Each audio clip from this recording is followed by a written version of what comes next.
अस्सलाम वालेकुम दोस्तों। क्या आप जानते हैं कि एक ऐसा मुल्क भी दुनिया में मौजूद है जो गुजरे हुए वक्तों में शहंशाह कहलाता था, लेकिन आज जंगों और साजिशों ने इस मुल्क की तकदीर को बदल कर रख दिया है। जी हाँ, आज हम बात कर रहे हैं इराक की। जब से इराक के लोगों ने दूसरों की बातों में आकर अपने अजीम लीडर सद्दाम हुसैन को खोया है, तब से ये मुल्क इन्हीं हालात से गुजर रहा है। आज हम बात करेंगे कि 2026 में इराक कैसा है, यहाँ का माहौल कैसा है, और इस मुल्क में लोग आज कैसी जिंदगी गुजार रहे हैं। इराक में मौजूद मुकद्दस तरीन मकामात कौन से हैं, इराक की मुकम्मल तारीख पर भी बात करेंगे। और आज इराक का ऐसा माहौल जिसे देखकर आप दंग रह जाएंगे। इस मुल्क ने किस तरह अपने अजीम लीडर सद्दाम हुसैन को खोया, इसके अलावा भी बहुत सी दिलचस्प और हैरानकुन मालूमात आज हम आपसे शेयर करेंगे। इराक का ऑफिशियल नाम जमहूरिया इराक है, और ये एक अहम अरब मुल्क है जिसकी जोग्राफियाई हैसियत निहायत खास है। आमतौर पर इराक को एक लैंडलॉक मुल्क समझा जाता है, यानी ऐसा मुल्क जिसकी समंदर तक रसाई ना हो। लेकिन हकीकत यह है कि इराक के जनूबी इलाके अल जुबायर की जानिब से इसे खलीज फारिस तक एक बहुत ही छोटी सी साहिली पट्टी हासिल है, जो ना होने के बराबर समझी जाती है। अगर हम इसकी सरहदों की बात करें तो इराक एक ऐसे खित्ते में वाक़ है जहां कई अहम ममालिक इससे जुड़े हुए हैं। शुमाल में तुर्की, मशरिक में ईरान, जनूब में सऊदी अरेबिया, जनूब मशरक में कुवैत और पर्शियन गल्फ, जबकि मगरिब में जॉर्डन और सीरिया वाक़ हैं। इराक का कुल रकबा तकरीबन 4,38,317 मुरब्बा किलोमीटर है, जिसके लिहाज से ये दुनिया का तकरीबन 58वां बड़ा मुल्क बनता है। इस मुल्क के तकरीबन 4.25% हिस्से पर पानी मौजूद है, जो दरियाओं, झीलों और कुदरती ज़खायर की शक्ल में पाया जाता है। आबादी की बात की जाए तो इराक की कुल आबादी तकरीबन 4 करोड़ 35 लाख अफराद पर मुश्तमिल है, और इसी बुनियाद पर यह दुनिया का 35वां बड़ा मुल्क शुमार होता है। यहाँ की सरकारी ज़बानें अरबी और कुर्दी हैं, लेकिन इसके अलावा टर्किश, आर्मीनी, फ़ारसी और अंग्रेज़ी ज़बानें भी मुख्तलिफ इलाकों में बोली जाती हैं। अब बात करते हैं इस मुल्क के दिल की, यानी इसके दार हुकूमत की। इराक का दार हुकूमत बगदाद है, जो न सिर्फ मुल्क का सबसे बड़ा शहर है, बल्कि अरब दुनिया के बड़े शहरों में भी शुमार होता है। कायरो के बाद बगदाद को अरब दुनिया का दूसरा बड़ा शहर भी कहा जाता है। ये तारीखी शहर दरियाए टाइग्रिस रिवर के किनारे आबाद है। बगदाद की बुनियाद 762 ईस्वी में रखी गई थी, जब इसे अब्बासिद कैलिफेट का दार हुकूमत बनाया गया। बहुत ही कम अरसे में ये शहर इल्म, सकाफत और तिजारत का आलमी मरकज़ बन गया। एक वक्त ऐसा भी था जब बगदाद को दुनिया का सबसे बड़ा तालीमी मरकज़ समझा जाता था, जहां दूर दूर से लोग इल्म हासिल करने आते थे, और इसी वजह से इस शहर ने सेंटर ऑफ लर्निंग के तौर पर आलमी शोहरत हासिल की। दोस्तों, अगर हम इस तारीखी शहर की रकबा और आबादी की बात करें तो बगदाद का कुल रकबा तकरीबन 673 मुरब्बा किलोमीटर पर मुहित है, और ये एक जदीद मेट्रोपॉलिटन सिटी के तौर पर जाना जाता है। आज इस शहर की आबादी तकरीबन 81 लाख से ज़ायद अफराद पर मुश्तमिल है, जो इसे मशरिक़ वुस्ता के बड़े शहरों में शामिल करती है। लेकिन अगर हम तारीख के औराक पलटें तो एक वक्त ऐसा भी था जब अब्बासिद कैलिफेट के सुनहरी दौर में बगदाद दुनिया के सबसे बड़े और तरक्की याफ्ता शहरों में शुमार होता था। इस दौर में इसकी आबादी 10 लाख से तजावुज़ कर चुकी थी, जो उस जमाने के लिहाज से एक हैरान कुन तादाद थी, और इसे दुनिया का दूसरा बड़ा शहर होने का एजाज़ भी हासिल था। ताहम इस शहर की तारीख सिर्फ तरक्की तक महदूद नहीं रही। 1258 में सीज ऑफ बगदाद 1258 के दौरान मंगोल अफवाज ने इस अजीम शहर को बुरी तरह तबाह कर दिया, जिससे उसकी इल्मी, सकाफती और माशी हैसियत को शदीद नुकसान पहुंचा। सदियों बाद भी बगदाद ने मुश्किलात का सामना जारी रखा, खास तौर पर 2003 में शुरू होने वाली इराक वॉर 2003, जो 2011 तक जारी रही। उसके दौरान शहर को एक बार फिर शदीद नुकसान उठाना पड़ा। इस जंग के नतीजे में न सिर्फ इंफ्रास्ट्रक्चर तबाह हुआ, बल्कि बगदाद का कीमती तारीखी और सकाफती विरसा भी काफ़ी हद तक मुतासिर हुआ। दोस्तों, अगर आज के इराक की बात की जाए तो बज़ाहिर ये एक लोअर इकोनॉमिक क्लास मुल्क नज़र आता है, लेकिन इसके बावजूद यहाँ की लाइफस्टाइल में एक अलग ही रंग देखने को मिलता है। कानूनी तौर पर मुल्क में शराब पर पाबंदी मौजूद है, मगर इसके बावजूद हर साल बड़ी मिकदार में शराब न सिर्फ तैयार की जाती है, बल्कि इस्तेमाल भी की जाती है। इसके अलावा कई महंगे और मशहूर ब्रांड्स की शराब बैरूनी मुल्क से इंपोर्ट भी की जाती है।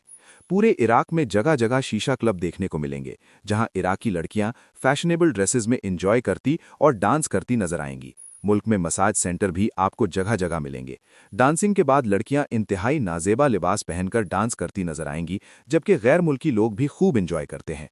अगर महंगाई की बात की जाए तो ये बात दिलचस्प है कि गैर मुल्कियों के लिए इराक काफ़ी हद तक सस्ता है, जिसकी बड़ी वजह यहाँ की करेंसी है। इराक की करेंसी इराकी दीनार है, जिसकी वैल्यू दीगर करेंसीज के मुकाबले में कम है। इसीलिए बाहर से आने वालों को यहाँ अखराजात निस्बतन कम महसूस होते हैं। अब कुछ दिलचस्प मालूमात भी जान लेते हैं। इराक का कौमी परचम 4 रंगों पर मुश्तमिल है, लाल, सफ़ेद, काला और सब्ज, और इस पर अरबी में अल्लाहु अकबर लिखा हुआ है। तारीखी एतबार से भी इराक की अहमियत बेहद ज़्यादा है। दुनिया का पहला पहिया भी इसी खित्ते में बनाया गया था, जो लकड़ी से तैयार किया गया था। इसी तरह वक्त की पैमाइश यानी घंटों, मिनटों और सेकंड्स का तसव्वुर भी कदीम मेसोपोटामिया, मौजूदा इराक से ही दुनिया में फैला। आबादी के लिहाज से देखा जाए तो इराक में तकरीबन 80% अरब, 15% कुर्द, जबकि बाकी दीगर कौमियतों के लोग आबाद हैं। मज़हब के एतबार से तकरीबन 95% आबादी मुसलमान है, जिनमें शिया और सुन्नी दोनों शामिल हैं, जबकि बाकी अफराद दीगर मज़ाहिब से ताल्लुक़ रखते हैं। दोस्तों, इराक न सिर्फ अपनी तारीख बल्कि अपने मजहबी और सकाफती अहमियत की वजह से भी पूरी दुनिया में पहचाना जाता है। अगर मजहबी अहमियत की बात की जाए तो इराक का शहर करबला पूरी मुस्लिम दुनिया में बेहद एहतराम और अकीदत की निगाह से देखा जाता है। इसी शहर में हुसैन इब्ने अली रज़ियल्लाहु अन्हो और अब्बास इब्ने अली के मज़ारात मुबारक मौजूद हैं, जो उम्मत मुस्लिमा के लिए इंतहाई मुक़द्दस मकाम रखते हैं। हर साल दुनिया भर से लाखों ज़ायरीन यहाँ हाज़िरी देते हैं और कई लोग तो दूर दराज ममालिक से पैदल सफ़र करके भी उस मुक़द्दस मकाम तक पहुँचते हैं। इसी तरह इराक की सरजमीन पर मूसा अल कदीम और मोहम्मद अल जवाद के मज़ारात भी मौजूद हैं, जो इस्लामी तारीख में अहम मकाम रखते हैं। अगर करबला की बात करें तो इसका रकबा तकरीबन 424 मुरब्बा किलोमीटर है, जबकि आबादी तकरीबन 12 लाख से ज़ायद है। अब अगर हम इराक के इंफ्रास्ट्रक्चर और ट्रांसपोर्ट की बात करें तो पूरे मुल्क में सड़कों का एक वसी जाल बिछा हुआ है। अगरचे जंगों और बमबारी के बाइस कई इलाके मुतासिर भी हुए हैं। यहाँ ट्रेन, बस और टैक्सी का निज़ाम भी मौजूद है, और ज़ायरीन की बड़ी तादाद की वजह से ट्रांसपोर्ट का शोबा काफ़ी मुतहर्रिक रहता है। इराक में मजहबी सयाहत एक बड़ी इंडस्ट्री है जो मुल्क की मईशत को सहारा देती है। मईशत की बात करें तो इराक का सालाना जीडीपी तकरीबन $512 बिलियन के करीब है, और इसकी मईशत का बड़ा हिस्सा तेल और गैस पर मुनहसिर है। लेकिन इसके बावजूद मुल्क को कई मसाइल का सामना है, जैसे बेरोजगारी, कम तालीमी शरह और सेहत की सहूलियात की कमी। साफ पानी भी एक अहम मसला है, जहां सिर्फ तकरीबन 75% लोगों को साफ पानी मुयस्सर है।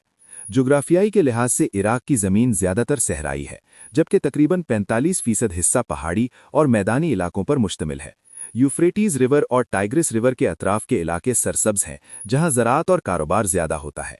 मौसम के लिहाज से इराक में कमोबेश चारों मौसम पाए जाते हैं, जिनमें गर्मी, सर्दी, ख़िज़ां और बहार शामिल हैं, जबकि कुछ इलाकों में बर्फ़बारी भी होती है। दिलचस्प बात यह है कि इराक पाकिस्तान से तकरीबन 2438 किलोमीटर के फासले पर वाक़ है, और वक्त के लिहाज से पाकिस्तान से तकरीबन 2 घंटे पीछे है। खानों की बात करें तो इराक का कौमी डिश मज़गूफ़ है, जो दरअसल मछली से तैयार की जाती है और उसे ख़ास अंदाज में पकाया जाता है। आजकल इराकी लोग स्पाइसी और मुख्तलिफ किस्म के खानों को भी पसंद करने लगे हैं। दोस्तों, अगर हम इराक की तारीख पर नज़र डालें तो ये सरजमीन दुनिया की कदीम तरीन तहजीबों में शुमार होती है। माहिरीन आसार कदीमा के मुताबिक इसी खित्ते में इंसानी तहजीब के इब्तदाई आसार मिलते हैं, जहाँ सबसे पहले सुमेरियंस आबाद हुए, जिन्होंने दुनिया की पहली मुनज़्ज़म तहजीब की बुनियाद रखी। बाद अज़ां इस खित्ते में मुख्तलिफ अक़वाम आए, जिनमें बाबली तहजीब ख़ास तौर पर मशहूर रही, और बेबीलोन इस दौर का एक अहम मरकज़ था। इस्लामी तारीख में भी इराक को बड़ी अहमियत हासिल है। खिलाफत राशिदा के दौर में खालिद इब्ने अल वलीद और उमर इब्न अल खत्ताब के ज़माने में ये इलाका मुसलमानों के ज़ेरे नगी आया। बाद में 750 ईस्वी में अब्बासिद कैलिफेट कायम हुई, जिसने बगदाद को अपना दार हुकूमत बनाया और एक तवील अरसे तक इल्मी और सकाफती तरक्की को फ़रोग़ दिया। ताहम 1258 में सीज ऑफ बगदाद 1258 के दौरान मंगोलों ने इस अजीम तहजीब को शदीद नुकसान पहुंचाया, जिसके बाद ये खित्ता मुख्तलिफ सल्तनतों के ज़ेरे असर रहा।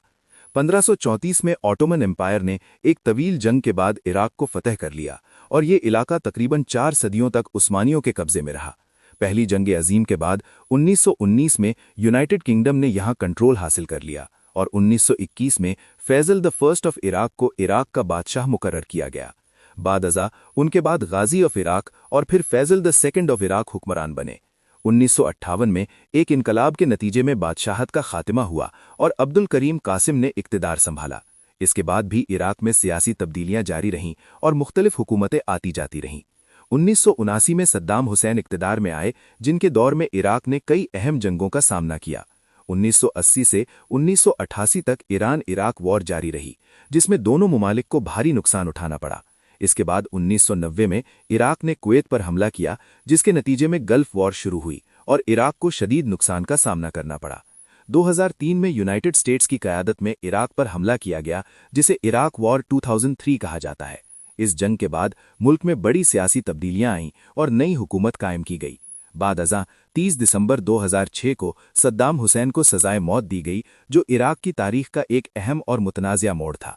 दोस्तों, आज का इराक एक ऐसी सरजमीन है जो अपनी अजीम तारीख, जंगों और सियासी तब्दीलियों के असरात को अपने अंदर समोए हुए है।